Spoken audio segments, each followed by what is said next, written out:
السلام علیکم ورحمۃ اللہ وبرکاتہ نحمده ونصلي ونسلم على رسوله الكريم اما بعد فاعوذ بالله من الشیطان الرجیم بسم اللہ الرحمن الرحیم عالم الغیب فلا يظهر على غیبه احدا الا من ارتضى من رسول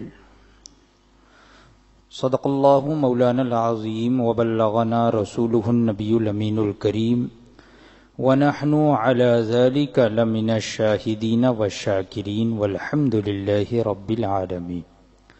آئیے سب سے پہلے آقائے نامدار مدنی تاجدار روحی فدا جناب احمد مجتبی محمد مصطفیٰ صلی اللہ تعالی علیہ وسلم کی بارگاہ بے کس پناہ میں ہدیہ درود نچھاور کریں۔ اللہم صلی علی سیدنا و مولانا محمد معدن الجود والکرم وآلہ الکرام وابنہ الکریم وبارک وسلم صلاة و سلاما علیک یا سیدی یا رسول اللہ صلی اللہ تعالی علیہ وسلم۔ درس جال حق کی یہ 12ویں نشست ہے، یعنی یہ 12واں جال حق کا درس ہے، اور اس سے پہلے تقلید کی بحث 11 دروس میں مکمل ہو گئی۔ آج کا یہ درس 12واں درس ہے، اور 12ویں ہر سنی مسلمان جانتا ہے کہ 12ویں یہ منسوب کی جاتی ہے حضور اقدس صلی اللہ تعالی علیہ وسلم کی ذات گرامی کی جانب، اور آج سے جو عنوان اور جو ٹاپک شروع ہو رہا ہے اس کا تعلق بھی خصوصاً حضور کے علم غیب سے ہے۔ تو ایک طریقے سے ہمارا عقیدہ ہے کہ یہ درس بھی مقبولیت کی دلیل ہے، اللہ تبارک و تعالی اسے مقبول انعام فرمائے، اور ان دروس کے صدقے میں اللہ تبارک و تعالی ہمارے عقیدے اور ایمان کی حفاظت فرمائے۔ جال حق مشہور زمانہ کتاب، حضرت علامہ مولانا مفتی احمد یار خان نعیمی علیہ الرحمت و رضوان۔ دوسری بحث جو علم غیب سے متعلق ہے، فرماتے ہیں کہ اس بحث میں ایک مقدمہ ہے اور 2 باب اور ایک خاتمہ، اس طریقے سے یہ ٹاپک پورا گھیرا ہوا ہے۔ ایک مقدمہ ہے، مقدمہ کہتے ہیں یعنی شروع میں کچھ ٹاپک سے متعلق ضروری باتیں، تاکہ سننے والے کو، درس حاصل کرنے والے کو یہ سمجھ میں آ جائے کہ ہم کس چیز کا درس حاصل کر رہے ہیں، وہ ہے کیا۔ تو ایک مقدمہ ہے، اس کے بعد پھر 2 باب ہیں، ان دونوں بابوں میں الگ الگ جو ہے وہ اعتبار سے بحث کی گئی ہے علم غیب سے متعلق، اور پھر اس کے بعد ایک خاتمہ ہے، یعنی اختتام پر جو کچھ ضروری باتیں تھی انہیں بھی ذکر کر دیا گیا ہے، بمنہ و کرمہ، اللہ تبارک و تعالی کے احسان، انعام اور اس کے کرم کے ساتھ۔ مقدمہ، اس میں چند فصلیں ہیں۔ جو مقدمہ ہے یعنی ابھی شروع میں جو باتیں ذکر کی جا رہی ہیں جو ضروری ہیں اس ٹاپک سے متعلق، یعنی علم غیب مصطفیٰ صلی اللہ تعالی علیہ وسلم سے متعلق، تو اس میں چند فصلیں ہیں۔ فصل یعنی یوں کہہ لیجئے کہ ایک سبق ختم ہوگا تو وہ ایک فصل ہوا، پھر دوسرا سبق، تیسرا سبق، تو اس طریقے سے یہ فصل ہے۔ یہ فصل 9 کی منزل میں ہوتا ہے۔ پہلی فصل غیب کی تعریف اور اس کے اقسام کے بیان میں، مقدمے میں اب یہ بیان کر رہے ہیں پہلی فصل میں کہ غیب کہتے کسے ہیں، اس کی تعریف ایکچوئل میں کیا ہے، اصل میں غیب کہتے کسے ہیں، اس کی تعریف کیا ہے، اور پھر غیب کی کتنی قسمیں ہیں، کون کون سی قسمیں ہیں، اس کا بیان شروع ہو رہا ہے۔ فرماتے ہیں کہ غیب وہ چھپی ہوئی چیز ہے جس کو انسان نہ تو آنکھ، ناک، کان وغیرہ حواس سے محسوس کرے اور نہ بلا دلیل بداہتاً عقل میں آ سکے۔ غیب انسان جسے محسوس نہ کر سکے، نہ ہی آنکھ سے دیکھ کر، نہ ہی ناک سے سونگھ کر، نہ ہی کان سے سن کر، نہ ہی ہاتھ سے چھو کر، اس طریقے سے محسوس بھی نہ کر سکے، اور بغیر دلیل کے وہ چیز عقل میں بھی فوراً نہ آ پائے، وہ ہے غیب، جو عقل میں آنے کے لیے، جس کے عقل میں آنے کے لیے بھی دلیل کی ضرورت ہو، بغیر دلیل کے بداہتاً فوراً یوں ہی ذہن میں، عقل میں نہ آ سکے، وہ ہے غیب، یعنی اس طریقے سے بالکل غائب ہو۔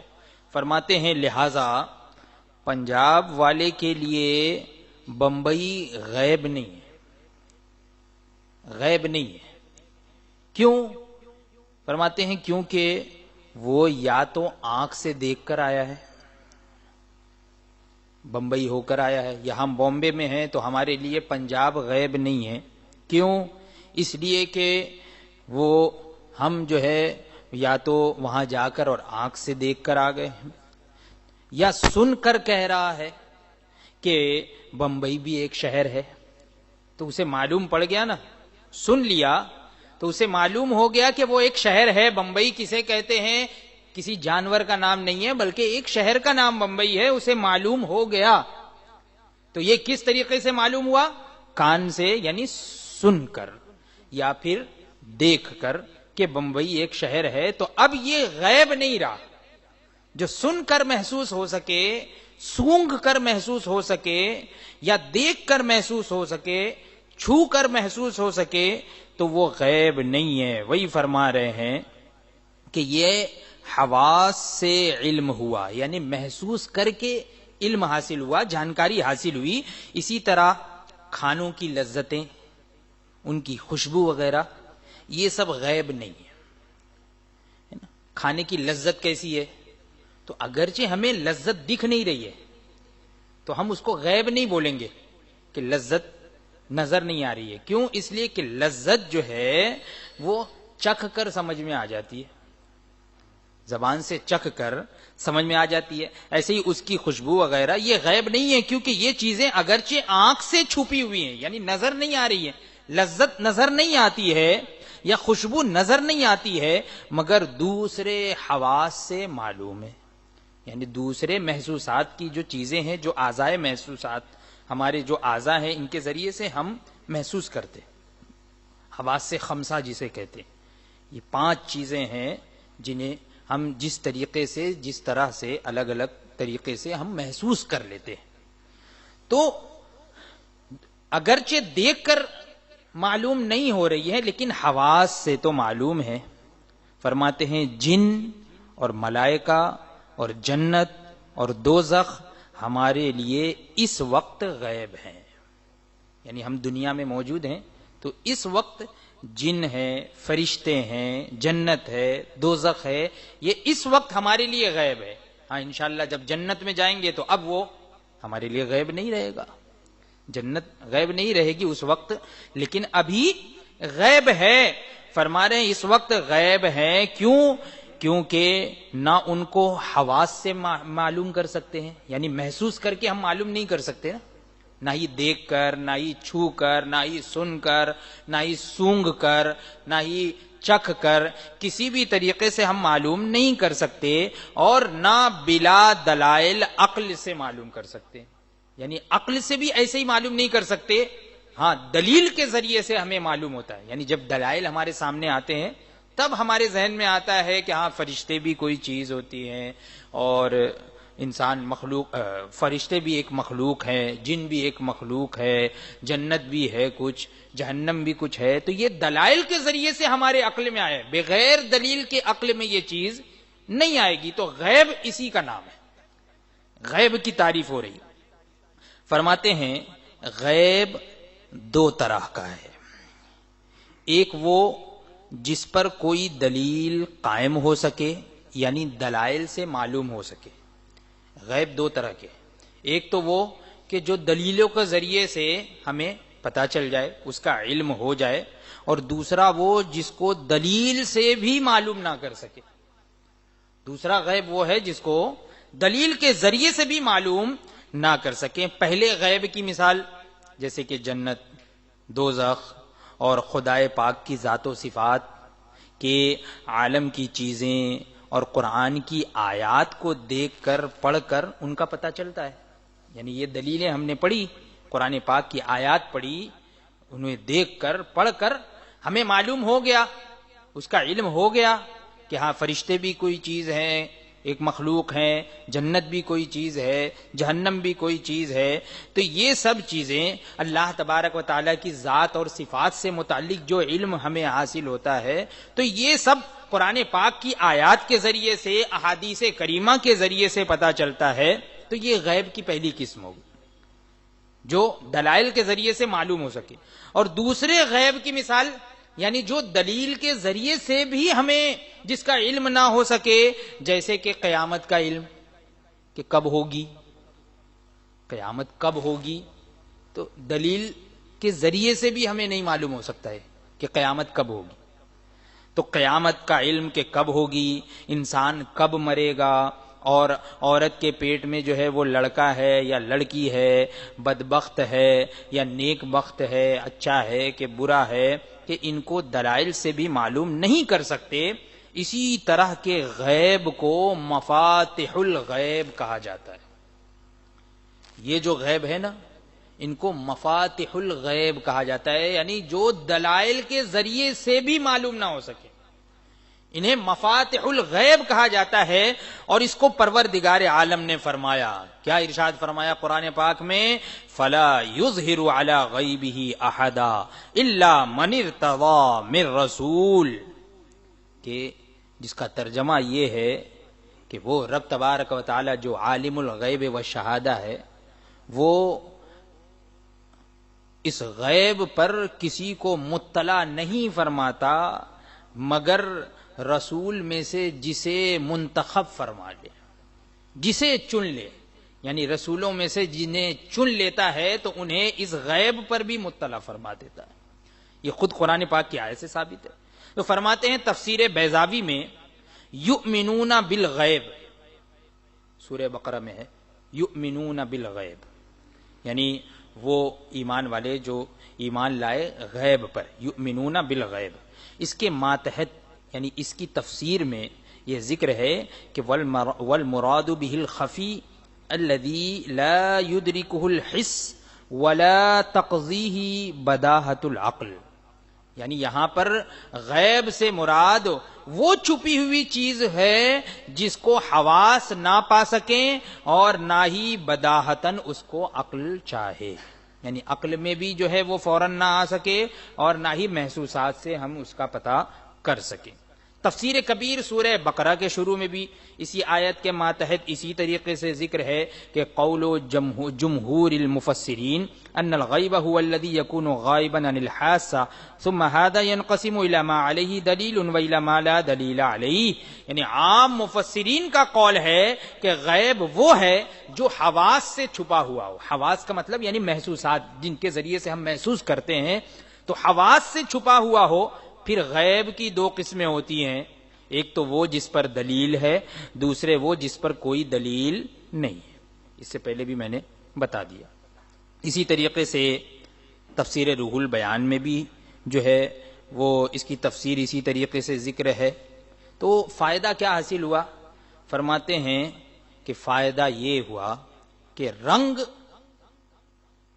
آنکھ سے دیکھا جاتا ہے، رنگ دیکھا جائے گا، یعنی اس کو محسوس رنگ کو ہم چھو کے محسوس نہیں کر سکتے، سونگ کے محسوس نہیں کر سکتے، سن کے محسوس نہیں کر سکتے، اس کا علم کیسے ہوگا؟ دیکھ کر۔ فرماتے ہیں کہ رنگ آنکھ سے دیکھا جاتا ہے اور بو ناک سے سونگی جاتی ہے اور لذت زبان سے، آواز کان سے محسوس ہوتی ہے، تو رنگت یہ زبان اور کان کے لیے غیب ہے۔ رنگت آنکھ سے دیکھی جا رہی ہے تو زبان کے لیے یہ غیب ہے، کان کے لیے یہ غیب ہے، اور بو تو یہ بو جو ہے وہ ناک سے سونگی جاتی ہے، سمجھ میں آتی ہے، تو اب اس وجہ سے آنکھ کے لیے وہ غیب ہے، بو جو ہے وہ آنکھ کے لیے غیب ہے۔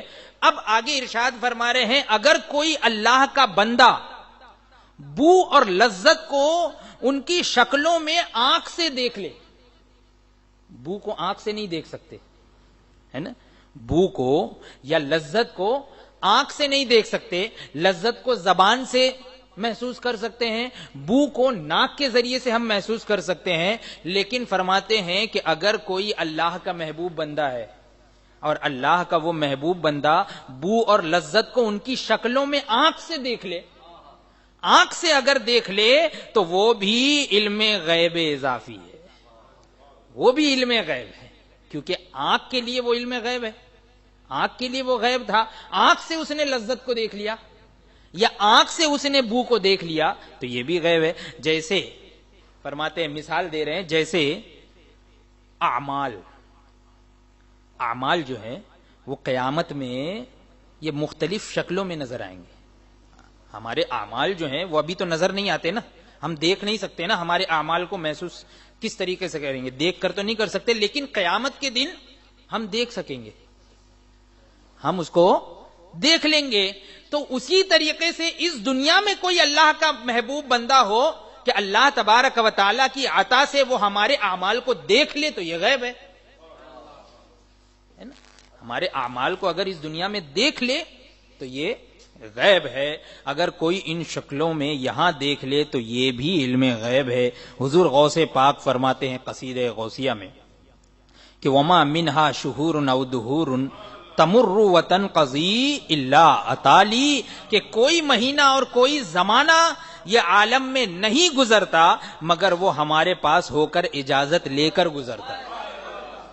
حالانکہ کوئی مہینے کو دیکھ سکتا ہے، مہینے کو محسوس کیا جا سکتا ہے، ہاں، یا زمانے کو محسوس کیا جا سکتا ہے، دنیا میں جو زمانے ہیں، لیکن حضور غوث پاک فرماتے ہیں کہ یہ مہینہ، یہ وقت، یہ زمانہ بھی جو ہے یہ ہماری خدمت میں حاضر ہو کر اور اجازت لے کر گزرتا ہے، تو یہ غیب ہی تو ہے۔ تو اسی طرح جو چیز فی الحال موجود نہ ہونے یا بہت دور ہونے یا اندھیرے میں ہونے کی وجہ سے اگر نہ نظر آ سکے تو وہ بھی غیب ہے، نہ نظر آ سکے۔ جیسے کہ ہم یہاں بیٹھے ہوئے ہیں اور ہمارے وطن میں کیا ہو رہا ہے ہم دیکھ نہیں سکتے، تو یہ ہمارے لیے غیب ہے۔ کیا ہو رہا ہے وہاں پر، کیا حالات ہیں، تو یہ ہمارے لیے غیب ہے۔ تو کہہ رہے ہیں کہ اور اس کا جاننا، اسی کا جاننا، یعنی غیب کا ہی جاننا علم غیب ہے۔ علم غیب کسے کہتے ہیں؟ اسی غیب کے جاننے کو علم غیب کہتے ہیں۔ جیسے حضور اکرم صلی اللہ تعالی علیہ وسلم نے آئندہ پیدا ہونے والی چیزوں کو ملاحظہ فرمایا، اسی لیے تو بہت ساری احادیث کریمہ ہیں، آپ جو ہے وہ بخاری شریف میں دیکھ لیجئے، مسلم شریف میں دیکھ لیجئے، حضور فرماتے ہیں کہ اخیر زمانے میں ایسا ہوگا، ایسے لوگ آئیں گے، ایسے گمراہ کن بد مذہب لوگ آئیں گے، یہ ہوگا وہ ہوگا، حضرت عیسیٰ علیہ السلام جو ہے وہ آسمان سے تشریف لائیں گے اور ان کا ظہور ہوگا، حضرت امام مہدی کا ظہور ہوگا، یہ تمام چیزیں تو حضور نے جو ہے وہ بیان فرما دی۔ تو یہ جو آگے جو ہونے والا تھا حضور نے پہلے ہی ملاحظہ فرما لیا، جو ہونے والا تھا وہ ملاحظہ فرما لیا، یہ بھی علم غیب ہے۔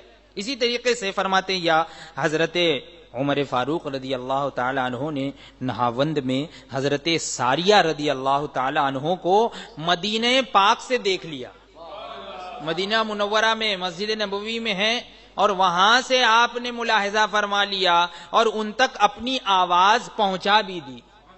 تو یہ بھی تو غیب ہے۔ اسی طرح کوئی پنجاب میں بیٹھ کر مکہ معظمہ یا دیگر دور دراز ملکوں کو مثل کف دست کے دیکھ لے، یعنی جیسے اپنے ہتھیلی کو دیکھتا ہے اس طریقے سے یہاں بیٹھے بیٹھے کوئی مکہ معظمہ کو دیکھ لے، تو یہ سب غیب ہی میں داخل ہے۔ یہ سب کے سب کیا ہے؟ غیب ہے۔ غیب کی تعریف ہو رہی ہے ابھی۔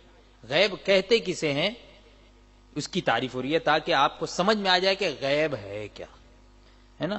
کوئی جو ہے وہ آپ کو بہکانے کے لیے ایسی چیزوں کا ذکر نہ کر دے جو اصل میں غیب ہی نہ ہو، اور اس کو بھی وہ غیب غیب بولا جا رہا ہے نا، بتایا جا رہا ہے۔ تو اس لیے غیب کی تعریف کا جاننا بھی ضروری ہے کہ غیب ہے کیا۔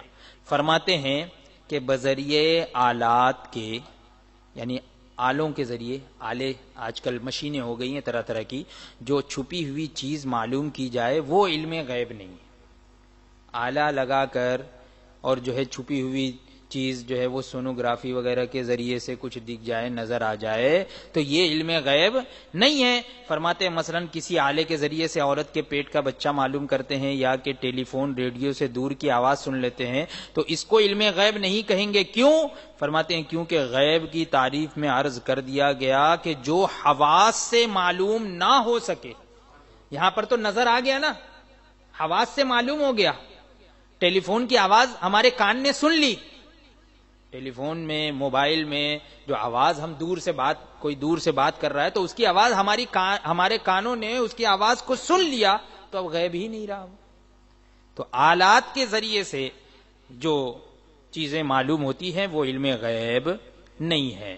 فرماتے ہیں کہ ٹیلی فون یا ریڈیو میں سے جو آواز نکلی وہ آواز حواس سے معلوم ہونے کے قابل ہے۔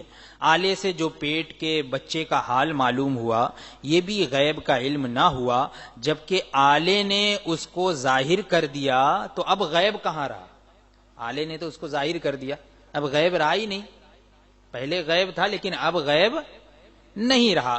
خلاصہ یہ کہ اگر کوئی آلہ چھپی ہوئی چیز کو ظاہر کر دے، پھر ظاہر ہو چکنے کے بعد، ظاہر ہو جانے کے بعد ہم اس کو معلوم کر لیں تو یہ علم غیب نہیں ہے۔ جیسا کہ ابھی میں نے بتایا، پیچھے ذکر ہوا کہ قیامت کے دن اعمال بھی نظر آئیں گے۔ قیامت کے دن ہم جو ہے اپنے اعمال کو بھی دیکھیں گے، تو اس وقت وہ ہمارے لیے علم غیب نہیں ہوگا، کیونکہ وہ تو ظاہر ہو چکا۔ ہاں، اس وقت جبکہ ظاہر نہیں ہوا تھا اور کوئی جو ہے وہ اللہ کی عطا سے دیکھ لے تب وہ ہے علم غیب۔ سمجھ میں آئی بات؟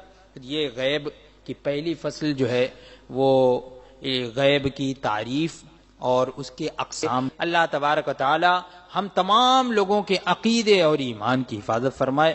حضور اقدس صلی اللہ تعالی علیہ وسلم پر سچے دل سے ایمان رکھنے اور اسی طریقے سے قائم رہنے کی توفیق عطا فرمائے، اور ہمارے قلوب کو حضور اقدس صلی اللہ تعالی علیہ وسلم کے عشق و محبت کا مدینہ بنا دے۔ وآخر دعوانا ان الحمد للہ رب العالمین۔ السلام علیکم۔